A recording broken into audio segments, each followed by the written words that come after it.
Hello, in these videos I'm going to show you how to use the SQL query language. SQL is made to work with relational databases like Oracle here. Oracle and other relational databases hold data in tables, and the first use of SQL is to find out what data is in store.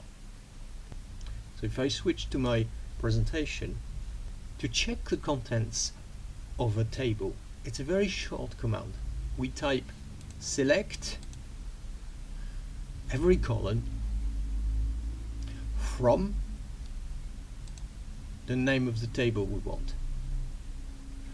The star stands for every column, and that would display all the data from the table we have chosen. In general, SQL statements are one-sentence commands.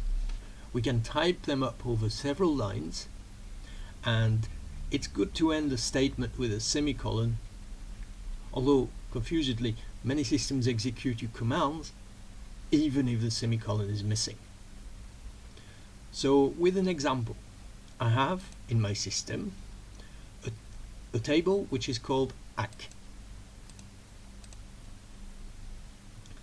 So I enter select star, the star stands for every column, from AC.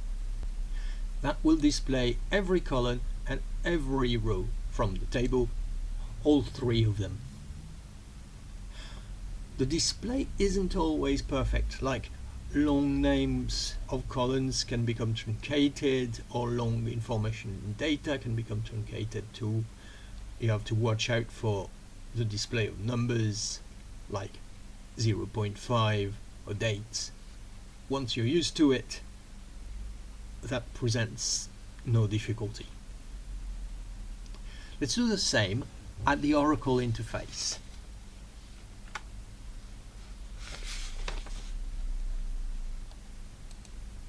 I won't always be showing it, the Oracle interface here. They say never work with children, animals or computers because it's just unmanageable. But because I'm showing how to use computers, I'd better do what I'm talking about. The tools vary. Oracle Apex has an online interface to enter commands here. So we click it and we type in select everything from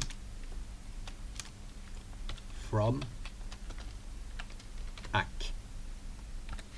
The capitals don't matter. And we press the run button here.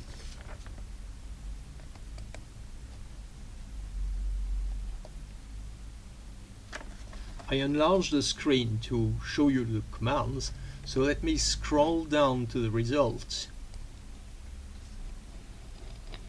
which is this table here. And there's our data, a table of data with 3 rows, all of the contents of the AC table.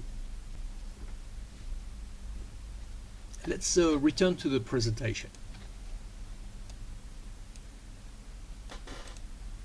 So if you wanted to see the same rows of data, but for some specific column, you can actually name the column you want. Select ACNO.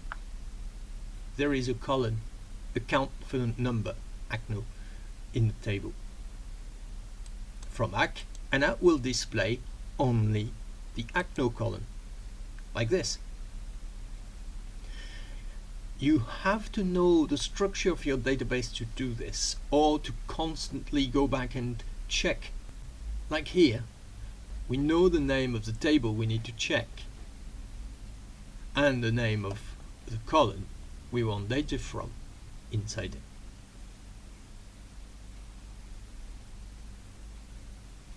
Now, to display the contents of specific columns, it's a simple step from one column.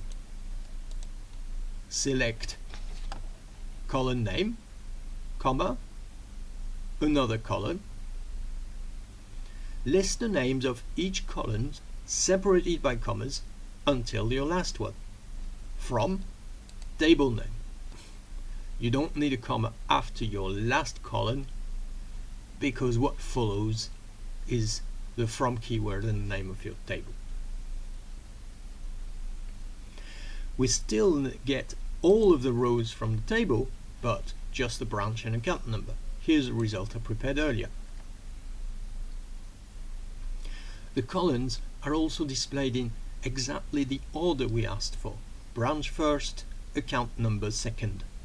And branch first, account number second.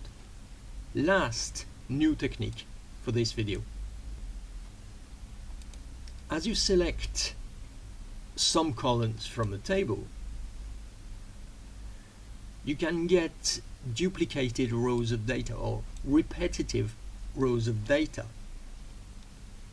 To remove the duplicates, you use select distinct, the list of columns, just one here, from your table.